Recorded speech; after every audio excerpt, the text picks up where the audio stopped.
A Texas A&M fan favorite now has a new position.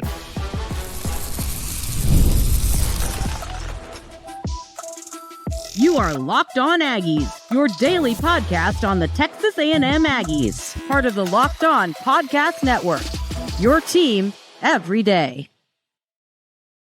I am Matt Galatzan. Today's show is brought to you by Mazda.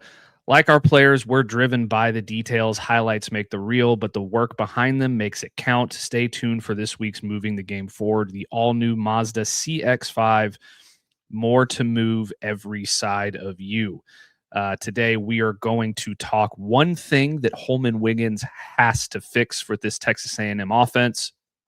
We are also going to rank SEC QBs 16 through 1 and see where Marcel Reed falls.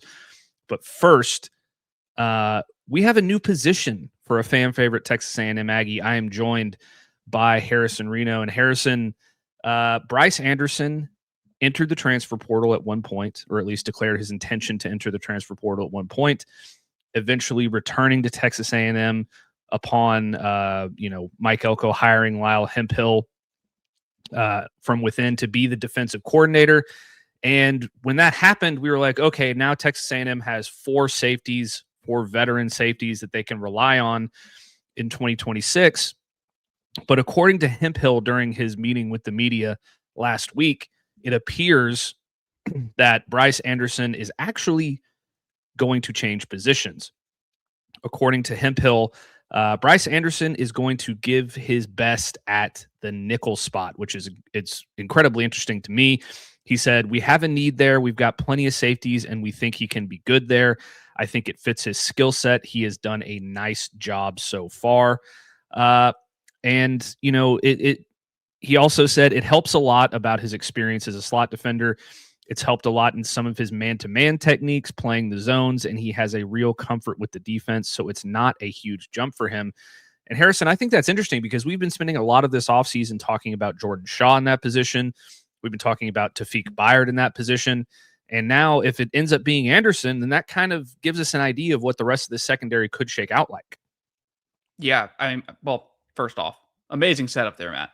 Just awesome. I love the camera look. You got the background just centered, just amazing. Sorry, I'm gonna have to upgrade my setup at some point whenever I have the real estate to do so. On Bryce Anderson, it really makes me wonder what the depth is at nickel, because this entire time, as you mentioned, we were thinking it's going to be a Tawfiq Byard and Jordan Shaw conversation. So what do you do with Byard now? I assume you move him back to safety or keep him at safety, depending on whatever they've been doing with him over the course of the spring. But it's really interesting to me because we came into this offseason talking about the depth they have in that room in terms of playing depth. You bring back Marcus Ratcliffe, you bring back Bryce Anderson, you add in Tawfiq Byard. Like, they already had four guys in that room. And I'm blanking on one off the top of my head, but they've had some names in that room and returned for them, and they've added another one, and now it's allowed them to move Bryce Anderson to the nickel spot where he's going to be playing closer to the football. And I wonder how that fits kind of how he wants to play, if that's where he's most comfortable. Obviously, the A&M staff feels like he needs to be closer to the football and needs to be more part of the action in terms of the nickel spot and playing in coverage.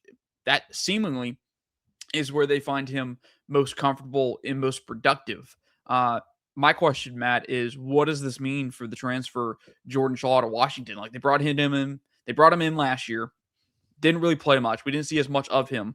Obviously, you had Tyreek Chappell out there playing at a really, really high level for you, and Shaw just didn't really see the field. So I wonder kind of what that means for him. Does that mean Shaw's underperforming?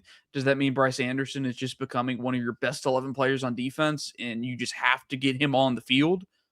And this is just your sole vehicle for doing so. Maybe it doesn't mean bad things for Jordan Shaw, but there also is that possibility. Hey, he's underperforming. We need another answer. So I think there's two sides to this coin, two ways you can look at it.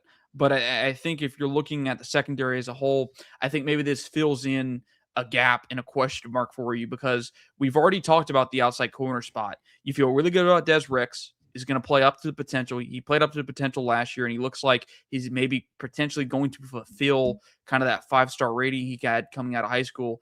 And then you bring in Ricky Gibson, who we're both really high on in this show, played as a true freshman at Tennessee, and in the same secondary that had Jamal McCoy, at corner opposite of him. Transfers to A&M after being out last year with an injury. And then nickel was like the only spot where you're like, all right, who's the answer there? Is it Jordan Shaw? Is it Byard? Now it seems like it's going to be Bryce Anderson. So I like this move, Matt. Obviously, it's early. We're just about to hit April, and we haven't even played real football yet in terms of the pads just recently came on for A&M. Like they're not 2 or 3 weeks into having padded practices. Yeah, and these are very interesting situations, I think, for the secondary. And there's a couple of things in here that I think this could signify. You mentioned Jordan Shaw. I think that he could potentially just play a reserve role because I know Bravion Rogers behind him as well is coming up, and people are really impressed by him. So Bravion Rogers could end up being a part of that nickel conversation behind Bryce Anderson. We know that Bryce Anderson in the past has always been one of the best 11 players on this defense when he's been healthy. He exploded onto the scene as a freshman. He took a bit of a step back as a sophomore. Obviously, he's had some injury issues as well, but when he's healthy and when he's playing at the top of his game, he is certainly one of the best safeties on this roster. So I'm not surprised that they need to find a way to put him on the field. We know what we have in Marcus Ratcliffe and Dalton Brooks. Tawfiq Byard coming in is also a big deal. I think that they probably feel pretty good about what they have in Miles Davis, who's a junior on this roster. They also probably feel pretty good about Rashad Johnson Jr. Stepping up and filling in a reserve safety role as well. So, I mean, if you're looking at it that way, it would appear, at least if Bryce Anderson can actually win this job and hold on to it and be your starter at nickel, that your starting secondary is going to be Ricky Gibson and Des Ricks at your outside corners, Marcus Ratcliffe and Dalton Brooks, potentially Tawfiq Byard as well, instead of Dalton Brooks. Like, those guys I think are going to battle for a starting position because Tawfiq Byard is a very, very good player. And then it could be Bryce Anderson at nickel. And if you look at it that way, with those 5 starters, Ricky Gibson, Des Ricks, Marcus Ratcliffe, I'll say Tawfiq Byard at the other safety position, and Bryce Anderson, all of a sudden that looks to me like one of the top safety or one of the top secondary groups in the SEC. Yeah, I think this improves the unit in terms of you're getting one of your best players on the field. And we always talk about the offensive line wanting to play your best 5, but it seems like this is one of the ways that A&M's finding to play their best 5 on the back end, in terms of you're going to have your best 2 corners out there. You're going to have one of your 3 best safeties out there in Bryce Anderson. He's just going to be in a new position. And then you're going to have your 2 safeties behind him playing, as they would, as if he was still there. So, Matt, I think all around, this is a plus. I don't. Mm-hmm. You're building some natural depth there at that position now that he's learning and cross training. So I'm really curious what this means for the 2 transfers in Byard and Shaw, which I know we've already talked about. I'd be curious to see kind of what the update is on those 2 guys and kind of what A&M's vision is for those 2 players. Yeah, it's going to be really interesting to watch, Harrison. There's no doubt about that. Another thing that's going to be interesting to watch is, what does this offense do next season? Because at times it was one of the more explosive groups in the SEC, and at other times, especially at the end of the year, it looked a little bit inept. So what does Holomon Wiggins have to fix about this offense? This is Mazda's moving the game forward. For those who show there's more to the score than what's on the screen. I'm always reminded of Marcel Reed against South Carolina, Texas A&M trailing 30-3. He plays horrendously in the first half. It looks like their college football playoff hopes are going up in flames. And all Marcel Reed does is go to the locker room, reset, and come out and set the world on fire in the second half, throwing for over 400 yards, multiple touchdowns, and leading Texas A&M back to a college football playoff saving 31-30 victory in College Station. And it's these moments that remind us of what it really takes to raise the bar. It's that extra work off the court, dialing in every detail and giving it that extra fire, that grit, and I never quit. We put that same passion into every model. Highlights make the reel. What it took to get there makes it count. There's more to a Mazda because there's more to you.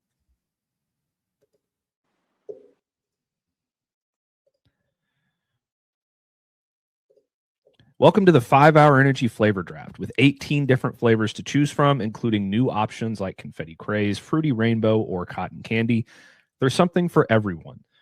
The board is set, the flavors are ready, and I've got my number one pick for the 5-Hour Energy Flavor Draft. Like I've said before, I'm very classic. I kind of tend to bounce between a couple. Today, I'm feeling my number one pick to be the grape flavor. Concord grape flavor, similar to a grape juice or candy, soft, rounded sweetness, smooth, almost syrup-like fruit profile, consistent, straightforward taste, and a classic purple candy style finish. It's certainly delicious, and I love it. But I also really like some of these underrated flavors. Like Confetti Craze, I think, is a really interesting one to me. It's like a sort of a delicious blend of rich and buttery, freshly baked confetti cake, smooth vanilla frosting, and a sprinkle of sweetness in every sip. It's a sweet birthday cake inspired flavor with vanilla frosting, sugary sprinkles, smooth dessert-like taste profile, and it's rich and indulgent sweetness from start to finish. And it's different. That's what I like most about it. It's different. And the most importantly, 5-Hour Energy Shots give you a boost with 0 sugar. So find your new flavor at 5-Hour Energy Shots at Amazon or at 5hourenergy.com.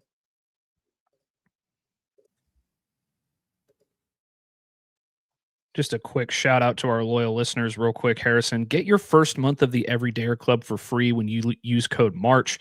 You'll unlock ad-free episodes and entry into our private listener group chat where I am hanging out daily. Click the link in the show notes or go to lockedonaggies.supercast.com to claim your free month. Harrison, we know that this offense has the potential to be explosive with playmakers on it like Mario Craver, Reuben Owens, Marcel Reed, of course, Isaiah Horton added to the mix, Houston Thomas at tight end, Ashton Bethel Roman on the outside. There's a litany of players who can make explosive plays on this offense. And that showed at times last year in spades. I mean, there was no doubt about it. A&M, at least in terms of explosive plays, was one of the best offenses in the SEC. Now, obviously, that doesn't mean they were perfect. They had their issues, specifically at the end of the season, first half against South Carolina, almost the entire game against Texas, almost the entire game against Miami. And then they make an offensive coordinator change.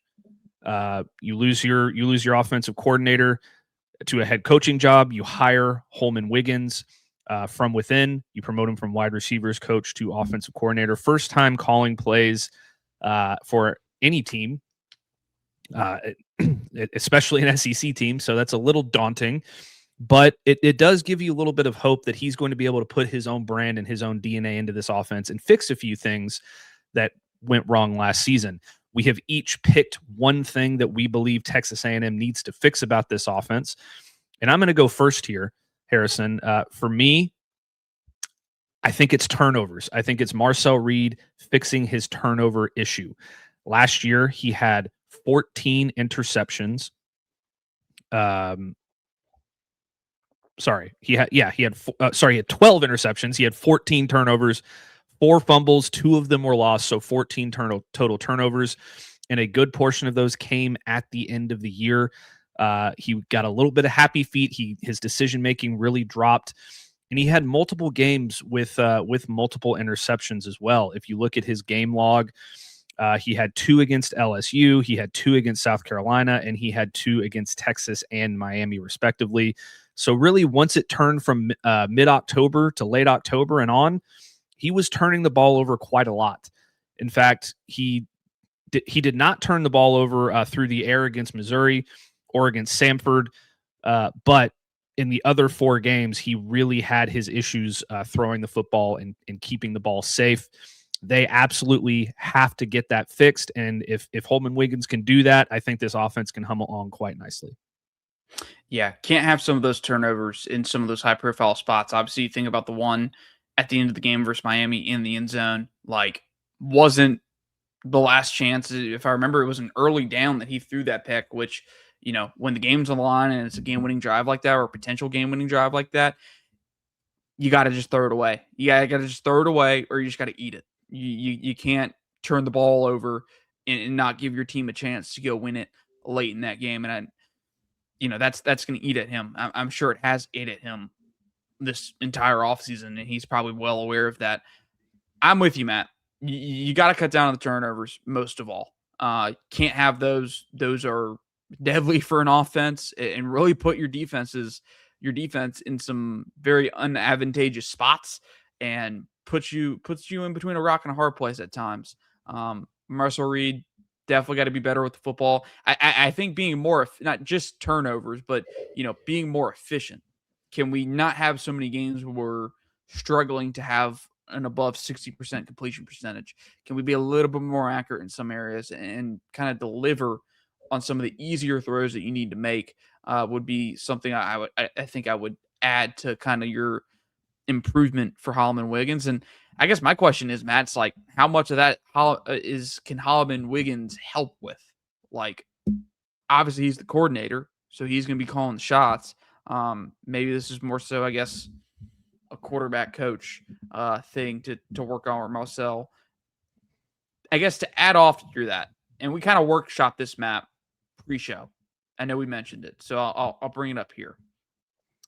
Maybe, just maybe, after watching the way Indiana kind of went through college football last year and basically put the belt to behind throughout for most of their games, Penn State aside, Miami aside, should A&M lean into the RPO revolution?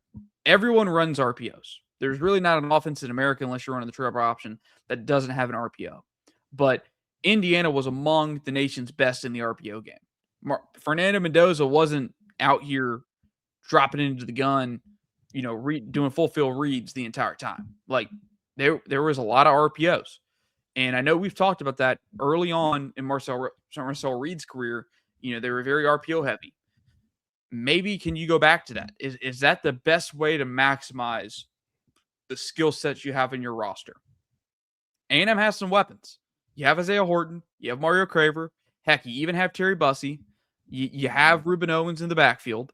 Like, can we take some pressure off Marcel Reed as a quarterback, as a processor, so he doesn't have to go from 1 to 2 to 3 to 4? Ball has to be out. And just give him some more simple reads. Hey, the linebacker crashes, we're pulling this, we're hitting the slant in behind it. Hey, if this corner, is 7 yards off, we're pulling the ball out of the belly of the back, and we're hitting the guy on the hitch. Like, can we make it just a little bit easier on our quarterback to pick up some of those easy completions, to pick up some of those easy yardage, and continue to be efficient as an offense?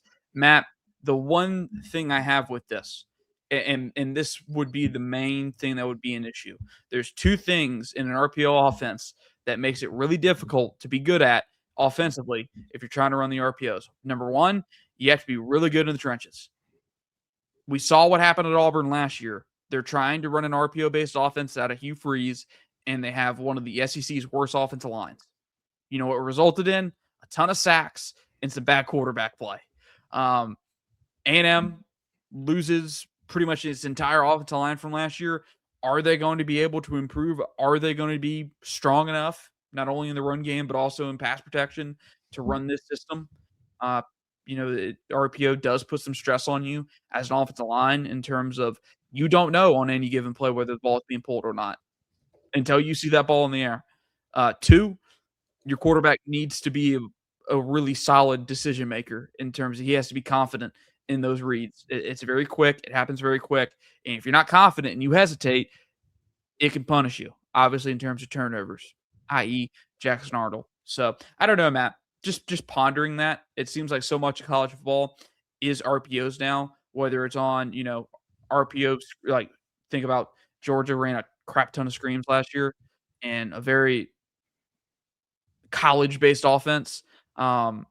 Makes me wonder if the thing that Holomon Wiggins must fix is, hey, maybe we lean back into the RPO side of the football game and lean more away from trying to make Marcel Reed into this NFL processing full field quarterback that some people, adore and want to see in the college level from quarterbacks. Maybe stop worrying about what the NFL wants and just do what's best for your offense. Yeah, I mean, I tend to agree with you, Harrison. I mean, obviously, Colin Klein ran a very RPO heavy offense in terms of scheme, but at times they did get away from that a little bit. And I think that they need to re-hone in on that. I think that they need to, look at Marcel Reed, say, this is what you're best at. We're not going to ask you to do things that you're uncomfortable with. We know you'd like to progress as a passer. And, we'd still like you to do that. But, increase that percentage. I don't know what the exact percentage is off the top of my head. I tried to research it before the show. I couldn't find it in the time that I had, but I know they ran it a lot. I think they need to run it more. I think you're absolutely right. I think that they just need to completely lean in to the RPO system and maximize Marcel Reed's legs, maximize his quick decision ability on those RPOs, his ability to get the ball out of his hands quickly, and stop relying on him dropping back, waiting on the pressure, especially when you don't have an offensive line that you don't know what this offensive line is going to look like next season. We don't know how good it's going to be. We know they have some talent on there. We know we like Wilcom Formby. We know we like Lamont Rogers. Is he even going to start? We don't know. These other guys haven't played in the system yet. We don't know how they're going to do. So whatever limits the amount of time that Marcel Reed has the ball in his hands, I am all for, and I completely agree with you. It's interesting, though. You talk about quarterbacks. You talk about what their strengths are, what they're comfortable with, and all of those things. If you maximize Marcel Reed's skill set and he plays to the very top of his ability, I think you're obviously a college football playoff team. But where would that put him if he is at the best of the best that he is capable of being? Where does that rank him in the SEC? What if sports were traded like a market? Now you can put your sports IQ to work in real time with Robinhood prediction markets. It's not you against the house. It's you participating in a live market. You can buy or sell positions live all game long. Use your sports knowledge in the moments that matter. Robinhood prediction markets changes the game. It's people moving the action, so when momentum shifts, you can move with it. I always knew the game, but never had a dynamic way to apply that knowledge. Now I can actually take part live in a market powered by the people. You're no longer just a spectator, play by play. You decide. Trade every play with Robinhood, now available across the United States. Download the Robinhood app now to begin.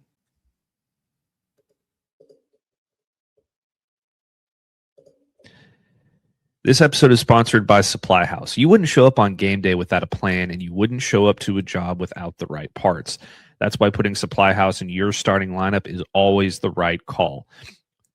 Here are the stats: 300,000 plumbing, HVAC, and electrical products, 500 tried and true brands, and 90% of the country is in the 1 to 2 day delivery zone. Need last minute coupling, a compressor, maybe a press tool? They've got it, and they'll give it to you quickly. They are clutch. If you're going pro in the trades, you can join the MVP of rewards programs and become a trade master. Pros get exclusive members-only pricing, priority shipping, industry-leading customer service, and it's all absolutely free. Visit supplyhouse.com/TM to learn more about becoming a trade master. Use promo code SH5College for 5% off your first order. That's supplyhouse.com, promo code SH5College. Supply House. Real people, real service.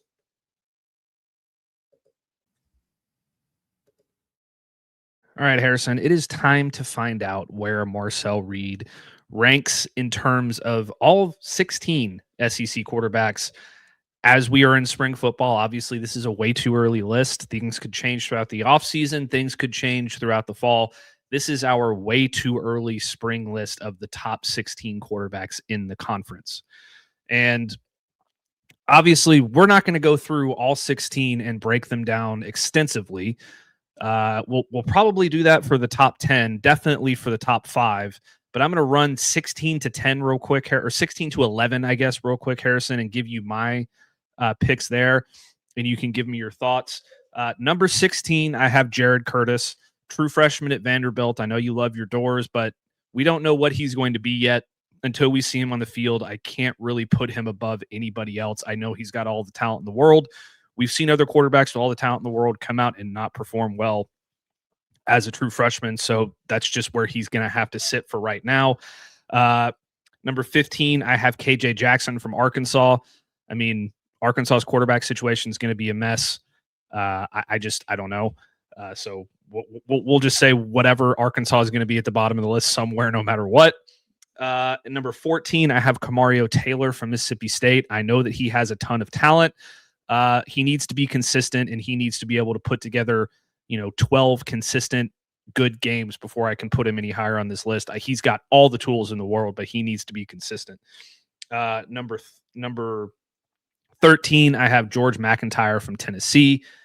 Number 12, I have Aaron Philo from Florida. Never been a starter, so we'll see how he does in a as a starter in an offense. I know he has Buster Faulkner now, so that helps him quite a bit. But we'll have to see how that goes there. And then at number 11, I have Kenny Minchie from Kentucky. He's a good quarterback. He's a very highly rated recruit coming out of high school. Hasn't really gotten his opportunity yet, but I think he does have the talent to succeed. And they put some pretty good weapons around him at Kentucky as well. And I love the offense that he's in. I absolutely love their offensive system. So that's my 16 through 11. Tear it apart, Harrison. I'm a little bit higher on Aaron Philo than you are. I would take him over Kenny Minchie. And I know that's with less tape. And I know that might be controversial. But I'm a huge Buster Faulkner believer. I saw what he did at Georgia Tech. I saw what he did with Haynes King. I think that guy's going to draw something up. And I think Aaron Philo is going to be a really good quarterback. Would I put him inside the top 10 right now? No. But I think Aaron Philo is my biggest sleeper of that list because I think Aaron Philo is going to have a really good year at Florida. I think they're going to punch above their weight a little bit. I don't know if the talent's there in the trenches for them to be really, really good this year right away. I don't even know what their run game is going to look like. They did keep Jaden Ball, so you'd bet it's probably going to be pretty decent. I love what Buster Faulkner's done. You go watch what he did at Georgia Tech. It was really crazy. I mean, he was essentially running the triple option out of shotgun at times, it felt like, just because of all the RPOs, all the different options, how many different ways he made people defend him in unique ways, finding ways to overload numbers on one side and make it seem impossible to defend. Just masterful work. I'm a Buster believer, which means I'm a Philo believer. And I don't know. I'm excited to see what Philo does at Florida in year one as a starter. The other one, I really agree with where you put. I'll give you a critique and I'll give you praise. Kamario Taylor, I like where you put him. I think that's probably around about where I'd put him. I do think he's that one player on here that you could see rise up this list with a really good year. We just haven't seen it yet. And he did show shades of what he could do. He might be an exciting player to watch. I don't know if Mississippi State's going to be able to get that out of him. Yeah. I'm happy to switch Philo and Minchie on the list. So we can put Minchie at 12. We can put Philo at 11. That's totally fine with me. The others are going to stay where they are. Let's get into number 10. I have Keelan Russell from Alabama. I know that it's kind of a similar situation to some of these other players where he hasn't really been on the field a whole lot. The only difference is I watched a ton of this guy when he was in high school at Duncanville. I know what he is capable of. I think he is going to be an absolute superstar. I think he's going to win the starting job over Austin Mack. If not at the very beginning of the year, at some point he is going to take over and he's going to be an electric football player in that offense for Alabama. At number 9, I have Austin Simmons from Missouri, former Ole Miss Rebel, one of the smartest players in the conference. You go look at his history of academic success, and it's like, wow, this guy should be a freaking brain surgeon. He gets a new opportunity at Missouri. I think that offense fits him very well. He's going to have a good running game to help him out as well. Number 8, I have John Mateer. This is higher than I usually have John Mateer because I think he is insanely overrated, but he does have the tools. They did put some good pieces around him in the portal. Second year with Oklahoma, I think he's going to be a little bit better. Number 7, I have Byron Brown at Auburn. He was really good at South Florida. He joins Alex Golish in Auburn. I think he's going to have success there. They brought a lot of pieces over there also to make him more comfortable in that offense. We'll just have to see how it plays out with a bunch of USF players in the SEC. And then number 6, I have Lenore Sellers. I expected him to be higher on this list for me at the end of last year. Until he can, get some decent offensive line play and he can fix his consistency and be the player that we expected him to be after his true freshman year, he's still going to sit around this area for me. There's no doubt that he has super high NFL draft type potential, but as of right now, I can't put him in my top 5. I'm with you on this. I really like where you put Lenore Sellers because I was disappointed with what he did last year. I thought we were going to a little bit higher. It was going to elevate his team a little bit more. And I don't want to put that all on him because it's hard when you're at South Carolina and where they're at roster standpoint to produce and be Superman. And that's what he has to be. He has to be Superman. So you go put him on some of these other teams. I'm sure he plays much better. Their teams play much better. And he's probably up higher on this list. The one person I want to point out here, Matt, Austin Simmons. I'm not selling Austin Simmons stock. That one drive he had against Georgia in 2024 was amazing. It was one of the easiest drives of the night for the Ole Miss offense. I'm not selling it. I just think he was obviously he got hurt. He started the year last year, won it in fall camp, gets hurt after like 4 games in, and then the legend of Trinidad Chambliss comes in and becomes what Trinidad Chambliss is. I don't think that is a referendum on Austin Simmons at all. I think Austin Simmons is still a really good quarterback. I think he's going to have a good year. I like what Drinkwitz has done at Missouri. He kind of has a reputation now. You look at Brady Cook before him. Then you go to Bo Pipula, who was playing pretty well until he got hurt. Now you have Austin Simmons. Matt, I really like this. I really like this fit. I really like Austin Simmons. I think he's going to be slinging it this year, and I'm excited to see him do it. The one thing with him is can he cut down on some of those turnovers because we knew it drove Lane Kiffin crazy, and it's going to drive anyone crazy if you turn the ball over. The other one, Byron Brown. Have you seen that guy throw the football? Yeah. That looked painful. That's my one note. It looks painful. It looks inefficient, but somehow it works. So, I mean, who am I to say? I'm no quarterback coach here. I'm with you. I'm with you on this. I think this group, I have less objections in terms of where they're placed. I think I agree with you for this list and who you have above who. Yeah, and like I agree with you on Byron Brown. His mechanics are a bit wonky and violent, but he gets it done, and that's about all you can ask. We'll have to see how that plays out in a much more difficult conference against much more difficult defenses. But okay, let's get into the top 5, Harrison. Before the show, I had someone else here, but now I've changed my mind. At number 5, I'm putting Sam Leavitt, just because he's in a really quarterback-friendly system with Lane Kiffin. His quarterbacks usually play pretty well. Last year, he just didn't do it for me. I didn't quite get why he was just like the overwhelming number 1 player in the transfer portal at quarterback this past year. He's a good player. I think he's got some very high potential. He's got obviously a ton of weapons over at LSU and one of the best play callers in America, but I can't really put him any higher than that right now until I see him do it. Number 4, I have Marcel Reed. The offense fits his strengths. Like we said in the last segment, we think they need to run even more RPO next year than they did last year.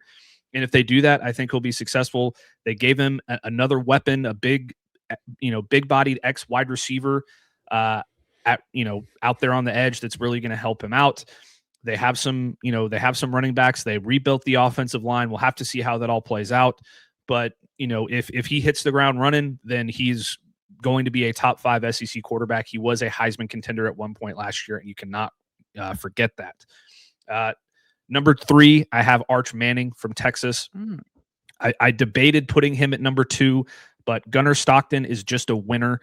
So I'm going to put Manning there until he can get to the college football playoff. Out of this whole group, this whole top 5 group, I think he has the highest NFL draft potential in all of those different things. The best tools as a passer in this entire group, but until he breaks through and challenges for an SEC title and plays for a college football playoff, he is going to sit at number 3 for me. Number 2, Gunnar Stockton, absolute winner. I love this kid. I love the way he plays. He's going to put everything on the line for you and put, kill himself basically to get you where you need to get offensively, and give you a chance to win. And 3 years now as a starter, I just think he's going to be so good next year. And then number 1, I have Trinidad Chambliss. He should have been a Heisman finalist last year. He should have been the starter from day one. I mean, I know it's easy to say that in retrospect, but he is the most exciting player at the quarterback position in college football. They have a litany of weapons. My only question about him is how the new offensive coordinator and play caller is going to work out. I think Chambliss is an absolute star. I think he probably could have gone out to the NFL draft, but he stays home and he gets his extra year of eligibility. He is my number 1 quarterback in the SEC.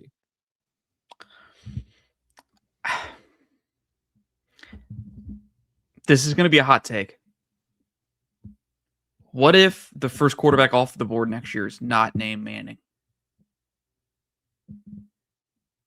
I think it's possible. Because what Trinidad Chambliss did in the playoffs last year, I feel like could have made him QB3, maybe QB2 if he went through the draft process this year in this quarterback class. Yeah. He's very Baker Mayfield or Johnny Manziel-esque. Like he has that kind of stuff in his game. They fell in love. People like Jackson Dart. Jackson Dart drafted in the first round, playing in that same system. I just have a feeling. I have a really good feeling in Trinidad Chambliss. I really do. And I'm not saying he's going to be the first quarterback off the board, although if he wins the Heisman, which I think he should be among the favorites, if not the favorite to do so, he could put himself in a really good spot to be among the top of the board. Gunnar Stockton over Arch Manning. That was an interesting take. I am surprised because there are some limitations to Gunnar's game after year 1. Granted, he played well, considering some of the preseason expectations last year. Wasn't as efficient over the middle of the field as maybe you'd like to see from a quarterback you expect to win a national championship. Maybe wasn't even as efficient down the field as you'd like to see. Are those points of improvement? Like in the Georgia world, it's very much, can he kind of make a similar jump that Stetson Bennett did in year 1 to year 2? Stetson Bennett went from kind of like a game manager, training wheels, to being an absolute stud in year 2 and got them some, a second straight national title, played really well down the stretch in some of those games. Curious there. That's my only disagreement with this group. I think maybe Arch over Gunnar at number 2. I just kind of like you said, I think he has the highest ceiling of this group. And I kind of agree with what Steve said earlier today in terms of not many quarterbacks probably would have been able to deal with what he had to deal with last year. And he did it at a really high level. I agree with him there. We'll have to talk about it for another show, but we've reached that point in the offseason where folks are crowning Texas as the most talented team. I saw that piece from Chris Lowe. Always interesting when coaches put unnecessary pressure on themselves. Yeah.